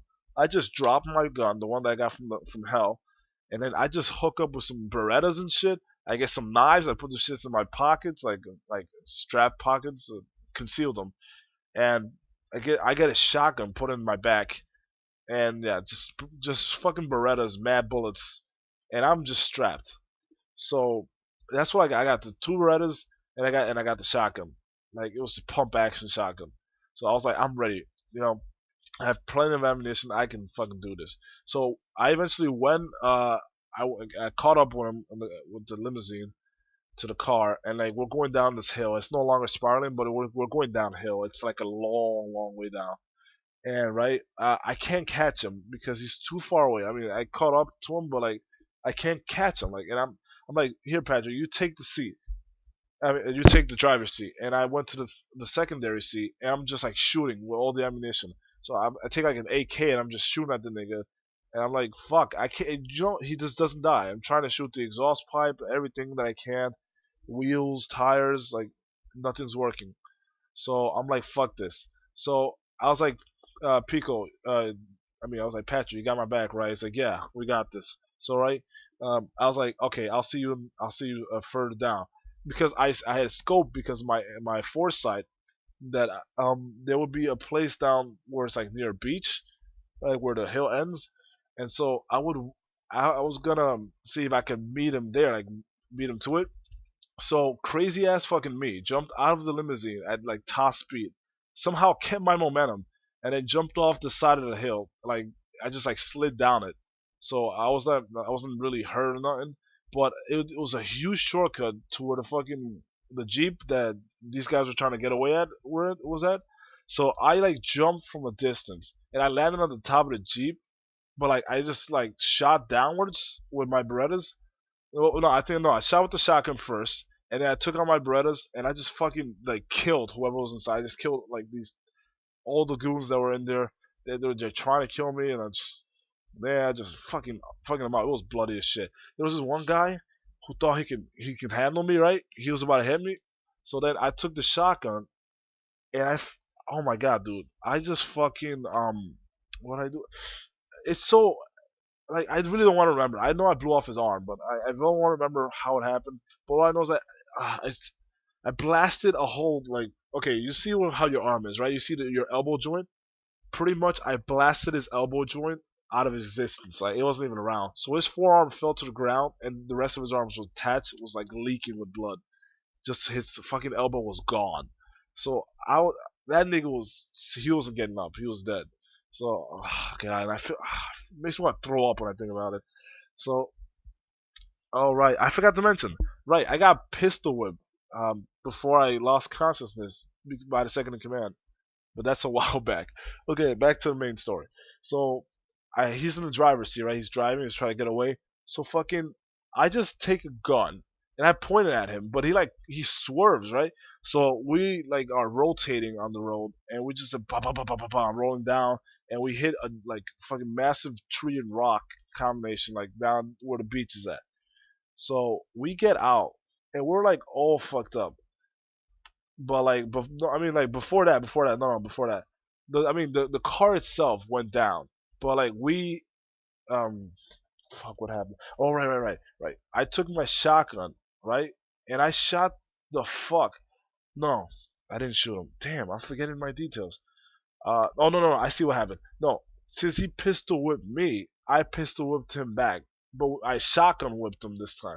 I fucking hit him so hard that the fucking door of the passenger door fucking broke off his hinges, and we rolled down the remainder of the hill. The car itself fucking died, like it just crashed into the rock in the rock in the tree, and it was just on fire. Like, but the second command and I were like in the air, fucking fighting, shooting and shit.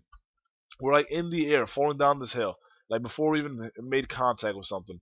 we're just like fucking throwing fists and it's like shooting bullets and it's going past us, hits us in the ear and the cheeks, fucking swipes our hair and shit. I'm just like bam, bam, we're just beating the shit out of him midair. So right, we eventually hit something like, and we hit hard. Like we got like something happened. All right, and like fucking before that, I took my shotgun and I fucking blew his leg off. Like the thing was left leg. I fucking just blew that shit off. Shit just came clean off. So nigga was like on one leg. We land and shit. We land on something soft, and then we just like roll to where the jeep is at, like the jeep that's on fire, and fucking damn, that's it. We just like are laying on sand, and we're like almost dead. So I'm really exhausted at this point. I have like no energy, right? So I get up. I just struggle to get up, and he's just like leaning against this giant rock or something, and he's like on one leg, and right now he's like, okay, okay, no weapons. We just fight like a man with fists, and I was like, fine, good deal. So I threw away my guns, right, and he threw away his gun. So right, fucking, we're just duking it out. And he's like fighting on one leg, mind you, but he was like hugging the wall. So he's doing pretty good for someone who's lost a leg, no footing, you know. But like I'm just like bam wailing on him though. Like eventually I just bam, bam, bam, beat the shit out of him, like leave his mess a bloody pulp. And then I was like, okay, that's it. Like it's time for you to fucking die. Uh, I think he pulls out a knife on me. I think that's what happens. He pulls out a knife and like slices. All right, he slices the shit out of my gums. Okay, you know where your cheek is at? Imagine like, you know how you open your mouth like and you see the left part where you're like the middle of your mouth where your cheek connect, like in between your teeth. He sliced that pretty much all the way back to where my ear was at. So I practically had like a really huge mouth. Like practically, that shit was just gone. And I was like, "You son of a bitch!" And fucking, I just took my Berettas, okay, took my Berettas, and I tried to aim at him, but I didn't have any bullets left. Or wait, no, I think I shot him once or something, and then I didn't have any bullets left. No, that's not how it happened. No, I didn't have any bullets left. So I was like, "Fuck it, I'm going for my shotgun." So right, I'm going for my shotgun, and I like turn around, and he shoots me from behind with some gun that he got somewhere. So right, because he's on the floor already. He's just, like fucking about to die, and so am I at this point. So like I'm on the floor and I'm about to die. Like he's about to shoot me and shit. And yo, dogs, like it was nuts. Uh, I think he was about to kill me, and then like fucking uh something happens. Oh no, right, okay. My like he said the wrong thing. He said something about my girlfriend and something, like mom, and then like I just completely was consumed by ire. Then again, and for some reason it's kind of like a plot twist or sort of because my insight didn't pick up on it or foresight. You know what I'm saying? So I don't know. Like it was weird. My insight told me like if I roll down this cliff, I'll be there in this distance. My foresight told me, okay, he will do this, he will do that, but it didn't tell me that it was gonna shoot me in the back. Maybe I have to look at him or something. If I turn my back, it doesn't work. I'm not sure. But he shot me like in the spinal, like the lower spinal region. So I was like practically paralyzed. So I couldn't get up. It was about to kill me. But my rage and desire to kill this guy, my lust for vengeance, make me stand up again and walk towards him slowly. And I picked up the shotgun already in my hand, and he's just shooting at me constantly, shooting me in places. He didn't shoot me in the head for some reason. But he's like shooting me in the heart, the chest, the fucking stomach. I think he tried shooting me in my nuts, but it failed. But he like shot me in my abdomen. Like that was a critical hit. But I did not refuse. I kept going. I was like, I'm going to kill him. So eventually, I think, right. Patrick comes in and with a gun of his own shoots the gun out of this dude's hand. Yeah, I think that's how it happened. And fucking, and then I was just like, I wasn't even phased that Patrick was there. All I know was that he's like kick his ass or some shit. So I took the shotgun and I pressed it against his stomach and I just clicked the trigger. Bam! Half his body's missing. So right, and then I was like, he's still alive. And I'm like, okay, you are not like okay. That was for my girlfriend, right? I said that. I was like, that was for my girlfriend, and this this is for my mom. So I put the gun like right next to his fucking like in between his nose and his mouth, like where his lips is at. I just put that shit in there, and like half the gun's in his mouth already. So like and like with my left hand, I did this with my left hand. So I was like, this is for my mom, and I just like what like between my click, I just turned around and started walking away. But I clicked, I pulled the trigger, bam, the loudest fucking crack of a shotgun, boom. I knew he was dead. I didn't have to look back. Nigga was dead. His face was most likely gone.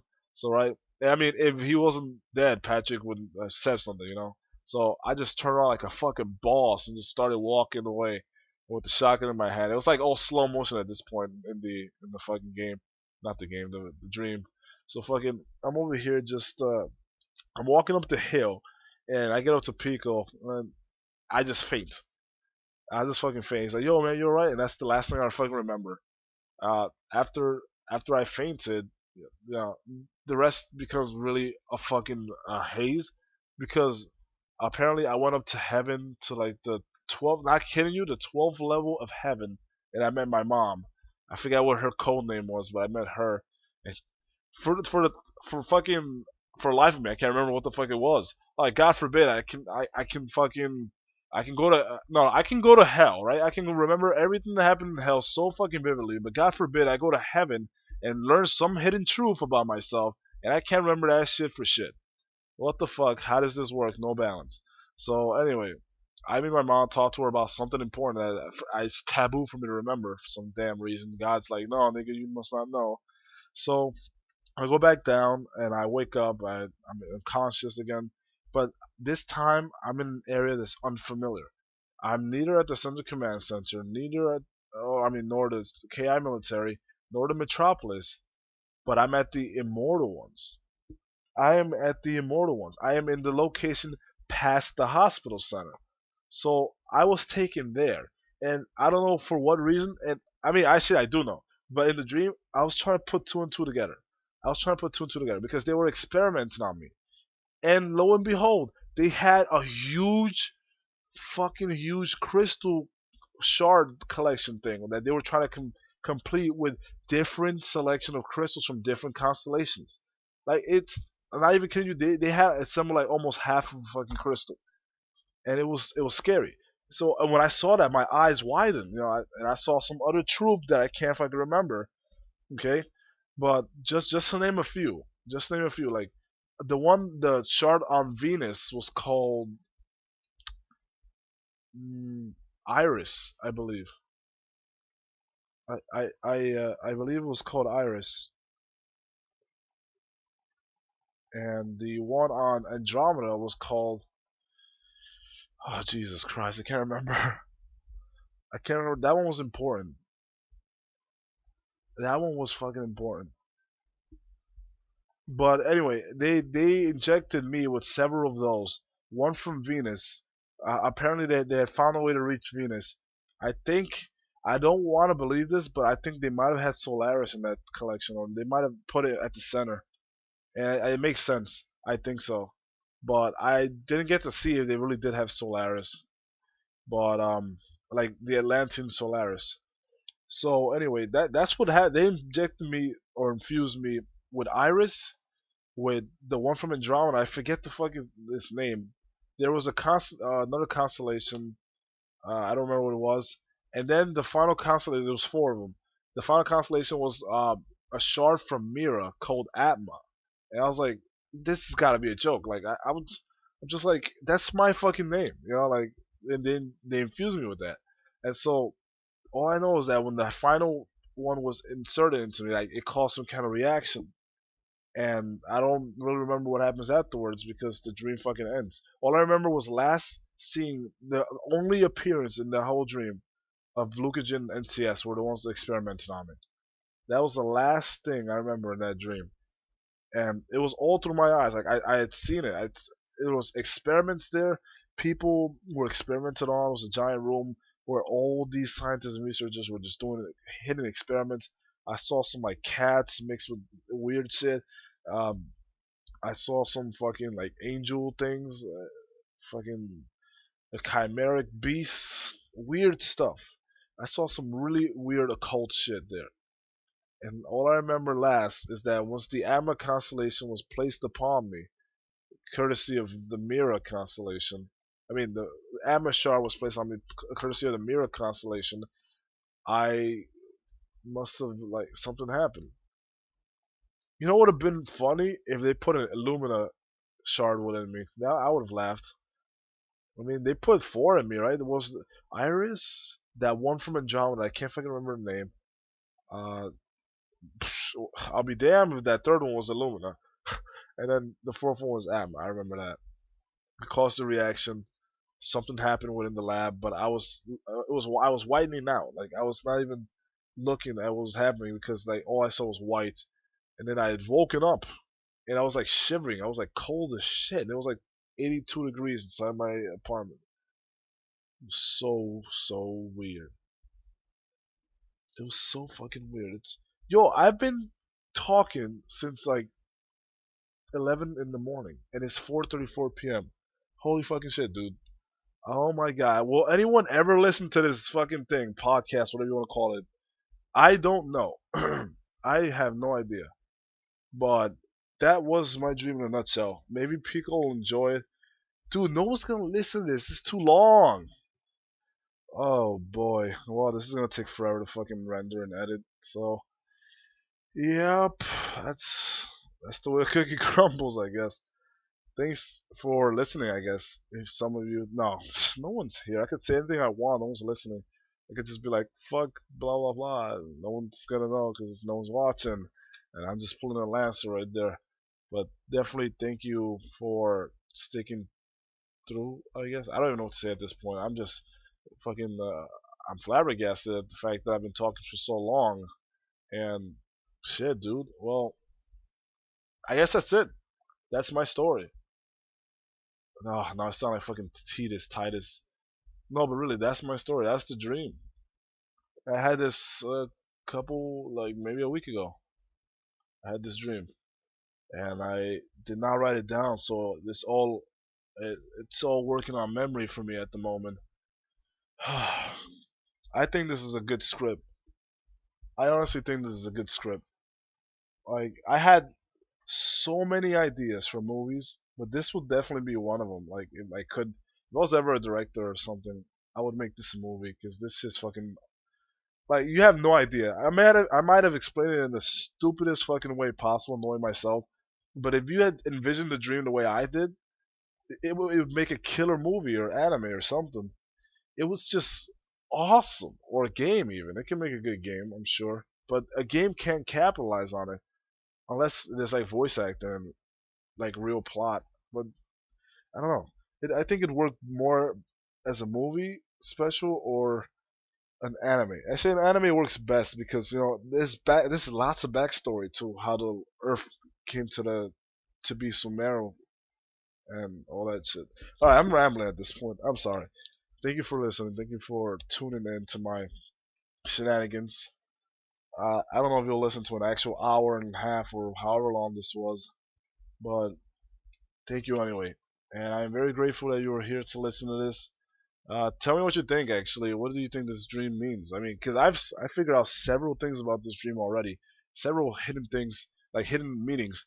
Because like one of the things that I surmised from this dream is that General Cullen was actually a part of uh, the Immortals, the Immortal Ones. She was actually a part of the Immortal Ones, and then she went over to become General Cullen, like the ruler of Ionized KI, by some kind of hidden truth that she learned.